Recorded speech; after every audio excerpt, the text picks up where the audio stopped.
Bonjour, bonsoir frères et sœurs, je vais lire 1 Corinthiens chapitre 10. Pour la gloire de Dieu, exemple d'Israël dans le désert. Exemple d'Israël dans le désert. Frères et sœurs, je ne veux pas vous laisser ignorer que nos ancêtres ont tous été sous la nuée et qu'ils ont tous passé à travers la mer. Ils ont tous été baptisés en Moïse dans la nuée et dans la mer. Ils ont tous mangé la même nourriture spirituelle et ils ont tous bu la même boisson spirituelle. En effet, ils buvaient à un rocher spirituel qui les accompagnait et ce rocher était Christ. Mais la plupart d'entre eux n'ont pas été approuvés par Dieu puisqu'ils sont morts dans le désert. Or, ces faits sont arrivés pour nous servir d'exemple, afin que nous n'ayons pas de mauvais désirs comme eux en ont eu. Ne devenez pas idolâtres comme certains d'entre eux. En effet, il est écrit, le peuple s'assit pour manger et pour boire, puis ils se levèrent pour s'amuser. Ne nous livrons pas non plus à l'immoralité sexuelle, comme certains d'entre eux l'ont fait, de sorte que 23 000 sont tombés en un seul jour. Ne provoquons pas Christ comme certains d'entre eux l'ont fait, si bien qu'ils sont morts, victimes des serpents. Ne murmurez pas comme certains d'entre eux l'ont fait, de sorte qu'ils sont morts sous les coups du destructeur. Tous ces faits leur sont arrivés pour servir d'exemple, et ils ont été écrits pour notre instruction à nous qui sommes parvenus à la fin des temps. Ainsi donc que celui qui croit être debout fasse attention à ne pas tomber. Conclusion, agir pour la gloire de Dieu. Verset 13, aucune tentation ne vous est survenue qui n'ait été humaine. Dieu est fidèle et il ne permettra pas que vous soyez tentés au-delà de vos forces. Mais avec la tentation, il préparera aussi le moyen d'en sortir, afin que vous puissiez la supporter. C'est pourquoi, mes bien-aimés, fuyez l'idolâtrie.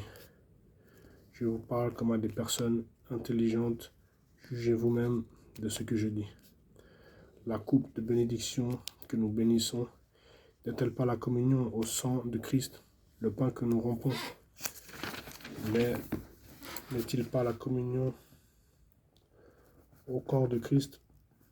Verset 17. Puisqu'il y a un seul pain, nous qui sommes nombreux, nous formons un seul corps, car nous participons tous à un même pain. Voyez les Israélites, ceux qui mangent les animaux offerts en sacrifice, ne sont-ils pas en communion avec l'autel? Que veux-je donc dire? Que la viande sacrifiée aux idoles aurait de l'importance, ou qu'une idole serait quelque chose? Pas du tout.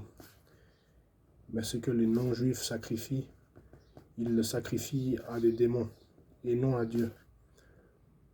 Or, je ne veux pas que vous soyez en communion avec les démons.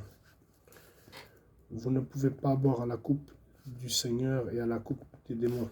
Vous ne pouvez pas participer à la table du Seigneur et à la table des démons. Ou bien, voulons-nous provoquer la jalousie du Seigneur? Sommes-nous plus forts que lui? Verset 23.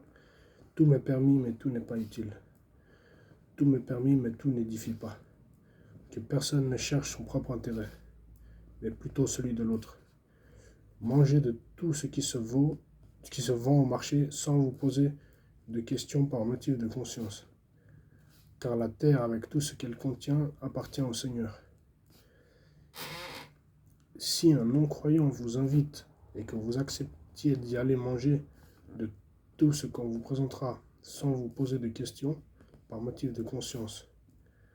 Mais si quelqu'un vous dit, c'est de la viande offerte aux idoles, n'en mangez pas, à cause de celui qui vous a informé et par motif de conscience. Je parle ici non de votre conscience, mais de celle de l'autre personne.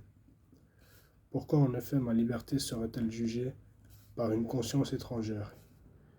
Si moi, je mange avec reconnaissance, pourquoi devrais-je être blâmé à propos d'un aliment pour lequel je remercie Dieu? Ainsi donc, que vous mangiez, que vous buviez, ou quoi que vous fassiez, faites tout pour la gloire de Dieu. Ne soyez une cause de faux, pas ni pour les juifs, ni pour les non-juifs, ni pour l'église de Dieu. Faites comme moi, je m'efforce en tout de plaire à tous, recherchant non mon avantage, mais celui du plus grand nombre, afin qu'ils soient sauvés. Je vais juste relire le verset 12, 1 Corinthiens chapitre 10, verset 12. Ainsi donc que celui qui croit être debout fasse attention à ne pas tomber. Ainsi donc que celui qui croit être debout fasse attention à ne pas tomber. Voilà, frères et sœurs. Je vous ai lu 1 Corinthiens chapitre 10, en entier, tout le chapitre. Et j'espère que ça vous a béni. Moi, ça m'a édifié. Que Dieu continue à nous conduire, à nous conseiller, à nous guider, à nous protéger par son Saint-Esprit. Que Dieu nous guide par son Saint-Esprit encore. Au nom de Jésus-Christ. Amen.